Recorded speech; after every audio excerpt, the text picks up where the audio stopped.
नमस्कार, NDTV India में आपका स्वागत है। मैं हूं मनोरंजन भारती। आपको मिलवाते हैं आज एक ऐसे शख्सियत से जो कि चुनाव प्रबंधन का काम करते हैं और मुख्य रूप से कांग्रेस या कहीं विपक्ष के पार्टियों के लिए उनका ये काम है। और 2011 में उन्होंने अपनी कंपनी स्थापित की। मैं डिजाइन बॉक्स की बात कर रहा हूं और उनके फाउंडर नरेश अरोड़ा की बात कर रहा हूं। 2011 में कंपनी उन्होंने बनाई। 2019 में कांग्रेस ने उनको काम दिया चुनाव प्रचार का, लेकिन सबसे बड़ा सेहरा उनको उनके सिर पे बंधा कर्नाटक के चुनाव जिताने का। डीके शिव कुमार इनको ले गए थे। बाद में राजस्थान आए, राजस्थान में उतनी सफलता नहीं मिली, लेकिन जो है जीवन में सफलता और सफलता मिलती रहती है। कैसी रही है उनकी जर्नी इस विधा में, उस पर बात करने के लिए नरेश अरोड़ा साहब आज हमारे स्टूडियो में। सर, आपका बहुत बहुत शुक्रिया, आपने वक्त निकाला एनडीटीवी से बातचीत करने के लिए। धन्यवाद। पहले आप बताइए कि एक अपोजिशन के पार्टी के लिए चुनाव प्रबंधन करना और सत्तारूढ़ दल के लिए क्या बराबर है डिफिकल्टी? आपके यहाँ इनकम टैक्स की रेट भी पड़ी थी। ये क्वेश्चन तो अपने आप में इसका आंसर मिलता ही है कि विपक्ष के लिए काम करना और सत्तारूढ़ पार्टी के लिए काम करने में अंतर तो रहता है। बट विपक्ष के साथ काम करने में एक आपको ये भी फायदा रहता है बिकॉज शिकायत हमेशा जनता की सत्ता के साथ रहती है। जो सत्तारूढ़ रहता है, जो कुर्सी पे होता है, शिकायत उससे रहती है। तो विपक्ष के पास मौका होता है जनता को ज़्यादा प्रभावित करने का, क्योंकि नेगेटिव कैंपेनिंग जनरली बिलीव करते हैं politicians, but vote positive campaigning को पड़ता है। पर सत्तारूढ़ पार्टी के साथ काम करने के अपने बेनिफिट्स भी रहते हैं। और खासकर अभी जिस तरह से हिंदुस्तान में पिछले 10 साल से काम चल रहा है, तो सत्तारूढ़ सेंटर में की पार्टी है, वो काम कर रही है। स्टेट्स की डायनामिक्स अलग रहते हैं, तो डिफरेंस रहेगा। बट ऐसा नहीं कह सकते कि किसी को बहुत ज़्यादा कोई एडवांटेज रहता है, खासकर स्टेट्स के परिप्रेक्ष्य में। आपने कर्नाटक में भी काम किया, आपने राजस्थान में भी काम किया। कर्नाटक में सफल रहे, राजस्थान में विफल क्यों हो गए? देखिए, हर स्टेट का अपना डायनेमिक है। दूसरा, चुनाव प्रबंधन हो, चुनाव लड़ना हो, किसी प्रकार का चुनाव रिलेटेड जो काम है, उसमें एक समय बहुत इंपॉर्टेंट कंपोनेंट रहता है। आपके पास समय कितना है? आप पैसे से समय को नहीं खरीद सकते। कर्नाटक में जैसे हम लगभग 2-2.25 साल पहले हम वहाँ पहुँचे थे। राजस्थान में हमारे पास 9 महीने थे। राजस्थान में सत्ता थी, कर्नाटक में हम विपक्ष में थे, तो डायनामिक अलग अलग रहते हैं। और राजस्थान का कोई कल्चर रहा है कि पिछले 40 साल 30 साल से सरकार वहाँ पे रिपीट नहीं हो पाती है। बट इस बार राजस्थान में पहली बार इतिहास में, 50 साल के इतिहास में है कि कोई भी पार्टी हारने वाली पिछली बार से ज़्यादा वोट लेके आई हो। इतनी सीटें कांग्रेस पार्टी की आई हैं। चुनाव क्लोज था, एक गारंटी का आविष्कार हुआ जो आज पूरे देश में यूज़ हो रहा है। तो चुनाव वहाँ पे भी नज़दीकी मामला था। हार जीत के कारण काफ़ी रहते हैं, बट समय मैं मानता हूँ कि समय बहुत आवश्यक है। खासकर कर्नाटक में भी 2 स्ट्रॉन्ग पर्सनालिटी थे, सिद्धारमैया और डीके शिव कुमार। यहाँ भी 2 ऐसे ही लोग थे, गहलोत साहब और सचिन पायलट। कांग्रेस के पास लीडरशिप की कमी तो कहीं कहीं किसी स्टेट में नहीं है। और कांग्रेस अपने अपनी हर एक स्टेट के अंदर अलग अलग लीडर्स को मौका भी देते हैं, और जिनके पास पद रहता है वो लोग ऑफकोर्स ज़्यादा चिन्हित रहते हैं। तो इसमें ऐसा ही राजस्थान में भी था। तो क्या आप उन दोनों के बीच में समन्वय नहीं बना, ये हार की बड़ी कारण थी? ये एक अकेला कारण निकाल के नहीं बताया जा सकता। समन्वय बनने में ऐसा नहीं है कि दोनों आदमी कोई चुनाव एक दूसरे के विपरीत लड़ रहे थे। लड़ तो दोनों एक ही पार्टी के लिए रहे थे, लेकिन लग रहा था कि बट ऐसा मैं जरूर कहना चाहूंगा कि बेटर हो सकता था। बेटर हो सकता था, क्योंकि वो गैप जो था ना कर्नाटक में, वो गैप खत्म हो गया था। दोनों वैसे ही थे, लेकिन राजस्थान में खत्म नहीं हो पाया। पार्टी तो चुनाव जिताने के लिए तो दोनों आदमी का प्रयास था, बट बेटर हो सकता था। बेटर हो सकता था। चलिए, आप बोलना नहीं। क्या ये सही है कि आपने पहले सचिन जी के लिए भी काम किया है? हमारे को राजस्थान ले जाने वाले सचिन जी हैं। उनके बारे में बताइए। 2018 में जब पिछले चुनाव थे, तब हमारे को पहली बार राजस्थान में मौका सचिन पायलट जी ने एज पीसीसी प्रेसिडेंट ही दिया था। उस टाइम पे हमने वहाँ पे मैनिफेस्टो भी बनाया था। मैनिफेस्टो कमेटी के चेयरमैन हरीश चौधरी थे, तो हमने मैनिफेस्टो की कैंपेन वहाँ पे किया था, जन घोषणा पत्र, जो बाद में अशोक गहलोत गवर्नमेंट ने उसको इम्प्लीमेंट भी किया। उसके बाद दोबारा भारत जोड़ो यात्रा में भी सचिन पायलट के साथ मैंने काम किया था। तो ऐसा नहीं है कि सचिन पायलट के साथ कुछ हमारा, इनफैक्ट सचिन पायलट से मेरा ज़्यादा दोस्ताना था और ज़्यादा काम उनके साथ किया। उसके बाद अशोक गहलोत के साथ काम। तो आप भी मानते हैं कि बेहतर किया जा सकता था राजस्थान चुनाव में यदि दोनों बड़े नेता अपने ईगो थोड़ा थोड़ा साइड रख देते? तो ईगो और सेल्फ रिस्पेक्ट दो बड़े फाइन लाइन की चीज़ें रहती हैं। दोनों आदमी बेटर काम कर सकते थे और मैं सोचता हूँ कि जो आदमी की चाहत ज़्यादा थी उसको थोड़ा सा बेटर काम करना चाहिए था। जरूर। चलिए, आपने भारत जोड़ो यात्रा का नाम लिया, क्या भारत जोड़ो यात्रा से कांग्रेस रिवाइव हो सकती है या होना चाहिए था, हो नहीं पाई है? भारत जोड़ो यात्रा कांग्रेस को रिवाइव करने का तो कोई अटेम्प्ट नहीं नहीं लगता था, मुझे। लेकिन एक यदि राजनीतिक पहलू से देखें, राजनीतिक पहलू की बात देखें तो इसमें कुछ संशोधन किए जा सकते थे, पर यात्रा ओवरऑल कॉन्सेप्ट अच्छा मानता हूं मैं, क्योंकि जो वर्जन 1 ऑफ भारत जोड़ो यात्रा था उसके अंदर जब कन्याकुमारी से कश्मीर तक चल के जाना कोई छोटी बात नहीं है, उस पर बहुत और कैपिटलाइज किया जा सकता था। उसके और दूसरी यात्रा के बीच का जो गैप है उसमें उस गैप में बहुत चीज़ें की जा सकती थी जो नहीं की गई, जिसकी वजह से दूसरी यात्रा का इम्पैक्ट और बेटर हो सकता था, जो नहीं हो पा रहा, क्योंकि एक तो उसकी टाइमिंग के ऊपर सब क्वेश्चन कर मार्क रहे हैं। लगा रहे मेरा हैं। अगला सवाल वही है बिल्कुल। कि जब आपको दिल्ली में हो करके रणनीति बनाना चाहिए, आप यात्रा कर रहे हैं, ये भी हो सकता है ये उनकी रणनीति का पार्ट हो। तो जब जहां आप यात्रा कर रहे हैं वहां कम से कम कैंडिडेट तो देते जाइए।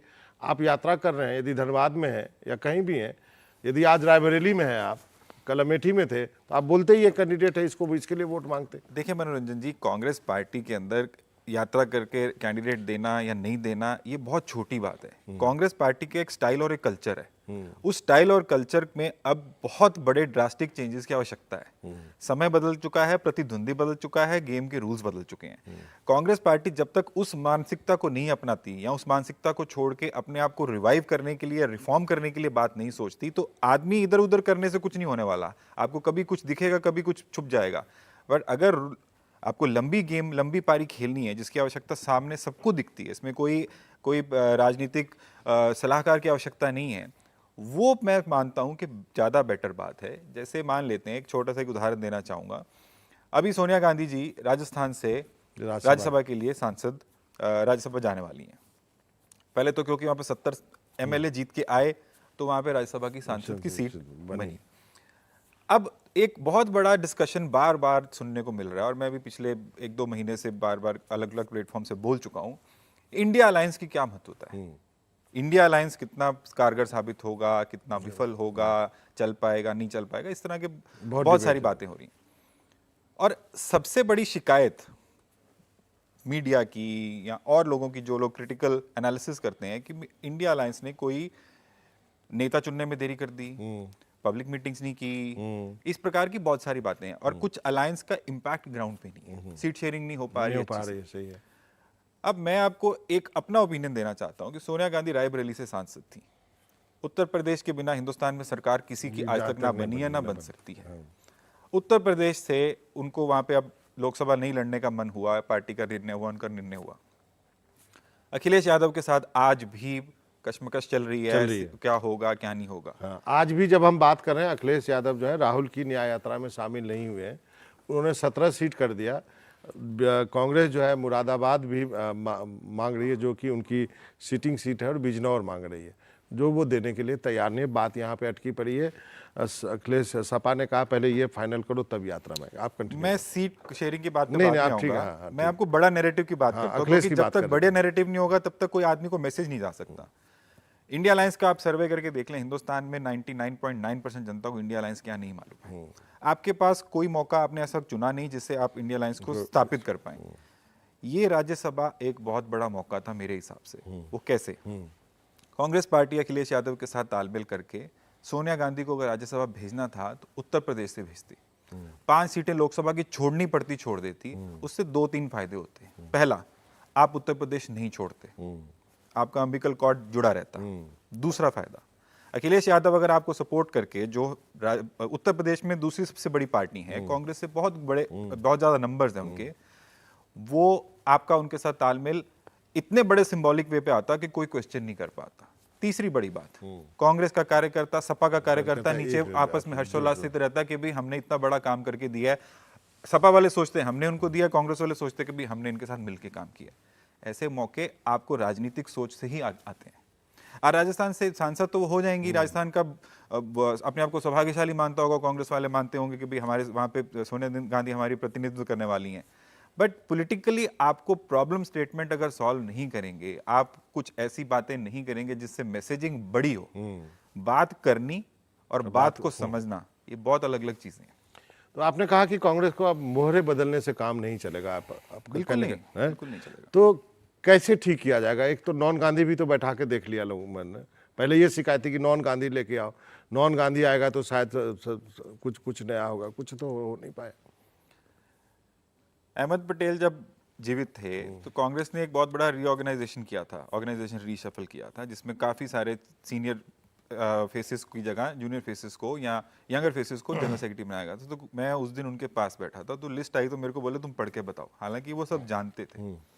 तो मैंने लिस्ट पढ़ी, बोले तुम्हारा क्या व्यू है इस पे? मैंने बोला इन चेहरों को आप जितना मर्जी आगे पीछे बदल लो, इससे कोई फर्क नहीं पड़ रहा। जब तक सोच नहीं बदलेगी कि हमने करना क्या है, तब तक हम चेंज नहीं ला सकते।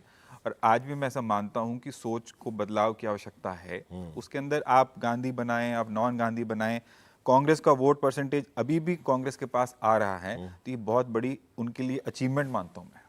जिस तरीके से देश में माहौल है, अगर कांग्रेस पार्टी का वोट उनके साथ टिका हुआ है, या पिछले 5 राज्यों के जो चुनाव हुए कांग्रेस पार्टी अपना 5-10 लाख वोट एक्स्ट्रा ला पाई, चाहे वो तेलंगाना की बदौलत आया।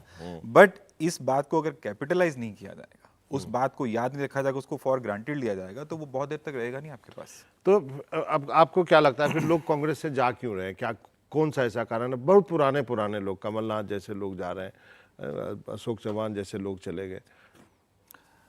जो मैं सोचता हूँ, जब मैं केस टू केस बेसिस देखता हूँ, तो उसमें तो कुछ कॉमन डिनोमिनेटर निकालने की कोशिश करता हूँ। कुछ कॉमन बातें क्या हैं?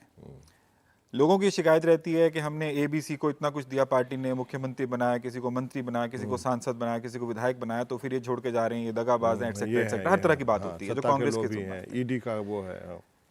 ये सवाल अपने से पूछने की आवश्यकता है कि लोग क्या हमारे साथ अपना भविष्य सुरक्षित मानते हैं? आप राजनीति में अगर हैं तो राजनीतिक भविष्य की चिंता तो करनी पड़ेगी। जरूर। आप अगर मान लीजिए एनडीटीवी में काम करते हैं, तो आपको अपने प्रोफेशनल करियर की चिंता करनी पड़ेगी कि मेरे को इसमें एक्सेल कैसे करना है, या वॉट एवर मेरे ऑप्शंस हैं। सिमिलरली राजनीतिक लोगों को भी देखने की आवश्यकता है। मैं जो मानता हूँ, सबसे बड़ी जो मेरे को लगता है कि जो पॉइंट चेंज करने की आवश्यकता है, कम्युनिकेशन नहीं हो पाता। जो नेता नाराज है, अब आप एक स्टेट में मान लीजिए आपके पास देने के लिए चंद ऐसे पद हैं जो सब लेना चाहते हैं। राज्यसभा है ही नहीं कांग्रेस के, कहां से देगी? आपको बात गुलाम नबी से लेकर अभी तक तो यही बात आप अगर उन्हीं लीडर्स के बैठ और आपको बनाना नहीं है किसी को, एक को देना, 4 नाराज होने वाले हैं, आप उनको 4 के साथ बैठ के अगर बात कर लें, आधी बात तो वहीं पे सॉल्व हो जाती है। तो बात किसको करना चाहिए? गांधी परिवार, गांधी इसको करना चाहिए या खड़गे साहब को करना चाहिए? जिसमें जिसका विश्वास, जिसमें जिसका विश्वास। अगर कांग्रेस प्रेसिडेंट में लोगों का विश्वास है, कांग्रेस प्रेसिडेंट बात करनी चाहिए। अगर उसके अलावा अगर फैमिली के साथ बात करके लोग ज्यादा कंफर्टेबल कॉन्फिडेंट है, वहां से बात होनी चाहिए। At the end of the day तो यही लोग पार्टी चला रहे हैं ना, इसके अलावा तो कोई बाहर से तो पार्टी चला नहीं रहा। तो जिसके बात करने से, अगर हमारे आपके ऑफिस के अंदर अगर हमारे बात करने की जगह हमारे सबऑर्डिनेट की बात करने से काम होता हो, तो हम उसको भी जिम्मेदारी सौंपते ही हैं। तो ये जिम्मेदारी सौंपने में हिचकना नहीं चाहिए। और अगर आदमी शीर्ष नेतृत्व से बात करना चाहता है, तो दरवाजे खुले रहने चाहिए और बात होनी चाहिए। और बात की नौबत यहां तक नहीं आनी चाहिए कि सामने वाला जा रहा हो तब आप फोन करके पूछे तुम क्यों जा रहे हो। आपके कान ग्राउंड पे ये होने चाहिए कि आपको पता होना चाहिए कि क्या हो रहा है, क्या नहीं हो रहा। You should not be taken by surprise. दिक्कत तो ये है ना कि आप एक के पास जाओगे तो वो बोलेगा वहां जाओ, वहां जाओगे तो वहां दरवाजा बंद है। ये तो ये सिस्टम ही तो खुद को कंट्रोल करना है। ये क्लैरिटी ही तो देनी है। कंफ्यूजन, कम्युनिकेशन का मतलब क्या रहता है कि कंफ्यूजन खत्म की जा सके। वो कम्युनिकेशन की अगर कंफ्यूजन चालू रहेगी, एक के पास जाओ, बी के पास जाओ, सी के पास जाओ, तो फिर वो ए बी सी के पास नहीं जाएंगे, वो फिर सिर्फ बीजेपी पूरे कांग्रेस में किसी से भी बात कर लीजिए, एक ही आदमी का नाम आता है कि उस बैरियर को वो पार ही नहीं कर पा रहा है। केरल से सांसद हैं, राज्यसभा में, आपके यहाँ से सांसद, मतलब राजस्थान से सांसद है। आपने हमारे को राजस्थान का निवासी बना दिया। अच्छा चलिए, एक और बहुत सारा सवाल है। सवाल यह है कि कांग्रेस स्टेट में अच्छा क्यों कर जाती है? सेंटर में तो अभी कोई होप नहीं दिख रहा है, स्टेट में अच्छा क्यों करती है? इसका क्या कारण है? स्टेट्स के मैंने जैसे स्टार्ट की थी बाबा की, जो स्टेट के डायनामिक्स एक तो अलग रहते हैं, कास्ट इक्वेशंस अलग रहती हैं। लोकल लीडरशिप छोटी इलेक्शन जिताने की सिचुएशन में रहता है, क्योंकि उसको इन्फ्लुएंस बहुत बड़ा वोट बैंक नहीं करना होता। या कोई छोटी कास्ट भी आपको मार्जिनल एज देती है कई सीटों पे, तो बहुत सारे फैक्टर्स रहते हैं। पर दूसरी बड़ी बात मैं ये मानता हूँ कि कांग्रेस किन स्टेट्स में अच्छा करती है देखने की जरूरत ज्यादा है। जिन स्टेट्स में आपके पास नेतृत्व मजबूत है, जिन स्टेट्स में नेतृत्व के पास आजादी है, जिन स्टेट्स के पास जो विरासत है कांग्रेस पार्टी की, वो किसी ने संभाल के रखी हुई है अभी तक। जब वो विरासत या तो उनसे ले ली जाती है या उनसे छिन जाती है किसी वजह से, जैसे पंजाब के अंदर किसी ने संभाल के रखी हुई थी, वो छिन गई या चलेगी। अब आज पंजाब के अंदर सिचुएशन कांग्रेस की वो नहीं है जो आज से 1 साल 1.5 साल पहले भी थी। राजस्थान के अंदर अगर आज पकड़ा हुआ है किसी ने उस आदमी को आपको पकड़ के साथ में रखना चाहिए। ये नहीं रहना चाहिए कि भी हम किसी को नीचे दिखाने की कोशिश करें या किसी को बढ़ाने की कोशिश करें। चाहिए सब लोग। एक आदमी तो वैसे भी काम नहीं कर सकता, कैप्टन के साथ टीम रहेगी तो ही कैप्टन है, नहीं तो किस बात का कैप्टन है। कर्नाटक के अंदर अगर पकड़ा हुआ है, इसी तरह से उन स्टेट्स की आपको देखना चाहिए कि इन स्टेट्स में हम क्यों बेटर कर पाते हैं और हारने में भी बेटर कर रहे हैं। आप मध्य प्रदेश में हारने में भी बेटर नहीं कर पाए, आप छत्तीसगढ़ में हारने में भी बेटर नहीं कर पाए, केवल राजस्थान में किया आप राजस्थान में हारने में भी बेटर कर पाए, आप हिमाचल जीत के आ पाए, आप कर्नाटक जीत के आ पाए, और तेलंगाना जीत के आ पाए। एक कुछ कॉमन फैक्टर्स हर स्टेट्स में है। और कुछ स्टेट्स जैसे हरियाणा के अंदर सब चर्चा कर रहे हैं कि फिर कांग्रेस मजबूत स्थिति में है, उसका कारण देखें ना क्या है। आप खुद ही सोच के हुडा लगे रहते हैं, वहां भी पुल हो रहा है, सारके वहां भी है। मैं वही कह रहा हूं कि आप कॉमन चीजों को, फैक्टर्स को अगर आप इग्नोर करके आप सिर्फ for the sake of change करना चाहेंगे, वो for the sake of change for the sake ही रह जाएगा, उसमें फिर चेंज का कोई ज्यादा औचित्य रहता नहीं है। मैं बार बार एक सवाल और राजस्थान पे पूछूं, क्या आपको लगता है राजस्थान का फ्यूचर कौन है? सचिन पायलट को कमान देनी चाहिए फिर से? आप तो मेरे को कांग्रेस प्रेसिडेंट वाला क्वेश्चन पूछ रहे हैं। नहीं, मैं ये जानना चाहता हूँ। आज की डेट के अंदर वहां पे आप अगर सर्वे करें, हम वहां पे 1.5 साल सर्वे करते रहे दिन रात, और अभी भी पार्लियामेंट के अंदर कुछ काम अगर देख रहे हैं तो उसमें आज भी शेष नेतृत्व अशोक गहलोत ही है।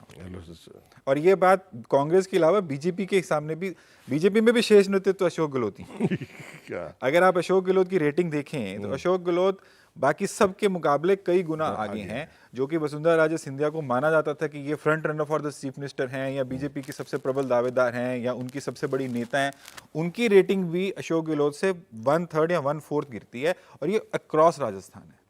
अब जनता के मन की बात को आप साइड पे रख के सिर्फ for the sake of change अगर कुछ करना चाहें तो बात अलग है, बट जो अगर सवाल का आप सही जवाब पूछें तो यही है, और ये मेरा सर्वे नहीं बताएगा, ये किसी के सर्वे में भी आपको यही निकल के आएगा। तो सर अब मुझे आप ये बताइए कि कांग्रेस के लिए काम करना कितना मुश्किल है? मिस्टर अरोड़ा साहब आप बताइए, क्योंकि बहुत लोगों से मैंने सुना, और मैं भी कांग्रेस इतने सालों से, कांग्रेस के लोग बोलते हैं कांग्रेस के लिए काम करना बहुत डिफिकल्ट है यार। अहमद पटेल मुझे ये बात बोलते थे कि तेरे को ज्यादा क्रेडिट कांग्रेस का काम करने के लिए मिलना चाहिए रादर देन जीतने हारने के लिए। तो कांग्रेस का काम करना तो मुश्किल काम रहता ही है, और मैं पर्सनली इस मुश्किल को एंजॉय करता हूँ, क्योंकि कांग्रेस की मुश्किलात एक नहीं है, मल्टीपल लेवल्स की हैं, बट उन मुश्किलात का हल उस मुश्किलात के को समझने में है, क्योंकि कांग्रेस का एक कल्चर और स्टाइल है, और हर आदमी उस कल्चर स्टाइल को में ही रहना चाहता है। और जैसे हम लोग जैसे लोग जब बीच में आते हैं, अपनी बात रखते हैं, कोशिश करते हैं कि उस बात को मनवाया जा सके, तर्क दे के, जैसे भी करके, तो उस पर रेजिस्टेंस भी आती है। तो मुश्किलात तो बहुत रहती हैं, बट अगर आपको कुछ ऐसा नेता मिल जाए जिसके पास कमांड हो, जो बात को समझने की तैयारी में समझ सकता हो, या कोशिश करना चाहता हो कि चेंज कैसे हो सकता है। डीके शिव कुमार के साथ यही हमारी चर्चा थी, अशोक गहलोत के साथ हमारी यही चर्चा थी कि जो आवश्यकता है चुनाव लड़ने और जीतने के लिए वो करना है। ए बी सी को प्लेजर करने के लिए अगर आप करने जाएंगे तो हम उस काम के फिर हमारा कुछ उसमें कोई रोल रह नहीं जाता। तो मुश्किलात तो बहुत रहती हैं, मैं जितनी बता सकता हूँ आपको बता रहा हूँ। मैं बाकी मैं समझ गया। कभी आपने एनालाइज किया मध्य प्रदेश में क्यों हार गए? लोग कहते हैं जीता हुआ इलेक्शन था, और छत्तीसगढ़ में कैसे हार, किसी को समझ में नहीं आया। आपने कभी एनालाइज किया? मध्य प्रदेश के बारे में तो मैं शुरू से कॉन्फिडेंट था कि मध्य प्रदेश में कांग्रेस पार्टी नहीं जीत पाएगी, और ये बात मैं राजस्थान के चुनाव के अंदर भी लोगों को बात में, जब जो लोग मेरे से पूछते जाते थे, मैं बताता था। उसका कारण मुझे एक दिखता था, एक तरफ एक चेहरा दिख रहा था जो दिन रात लगा हुआ है, पर एक तरफ कुछ दिख नहीं रहा था। और आप शिवराज और कमलनाथ की बात कर रहे हैं?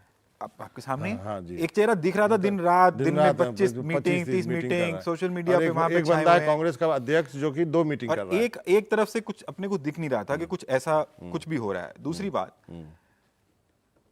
पिछले 10 साल में जैसे जैसे ये मीडिया का युग और सोशल मीडिया का युग बढ़ा है, सेंसिटिव जो ये सेंसिटिविटी अबाउट पब्लिक फिगर्स, लोगों में अवेयरनेस बहुत बड़ी है। अब सोशल मीडिया के माध्यम से हर आदमी को मालूम है कौन नेता कहाँ पे है, कैसे उठता है, क्या पहनता है, क्या पीता है, क्या खाता है, सब कुछ मालूम है।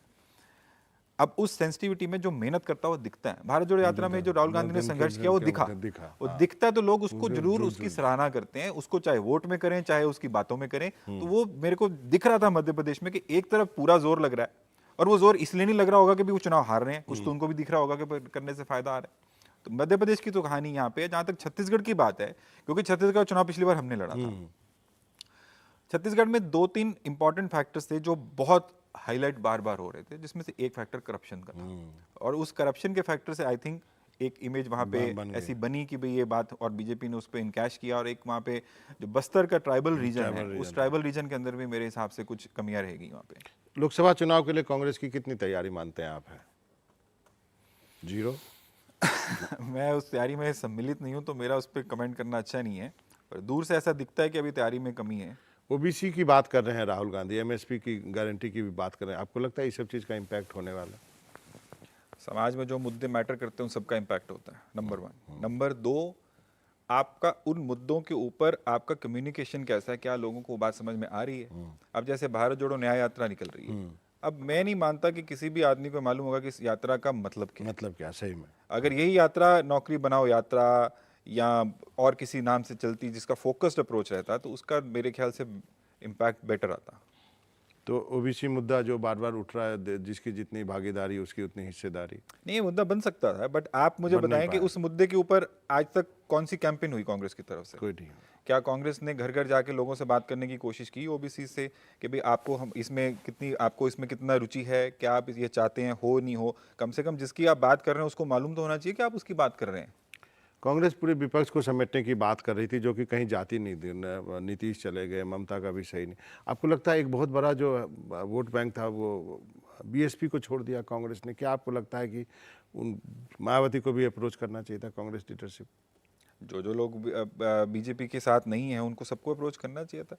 पर दूसरी बात यह है कि इंडिया अलायंस में मुझे बहुत ज़्यादा आशा पहले दिन से नहीं थी, क्योंकि उसके अंदर अगर अलायंस बनना चाहिए था तो उसका एक तो समय बहुत लेट था, और दूसरी बात है नीचे वोट बैंक, नीचे वोट ट्रांसफर करने के लिए बहुत समय लगता है, और उस समय को ध्यान में रखना चाहिए था, जिस समय को अगर पहले तो नेता को समझ आना चाहिए, फिर कार्यकर्ता को समझ आना चाहिए, फिर जनता को समझ आएगा। बहुत लंबी चेन है।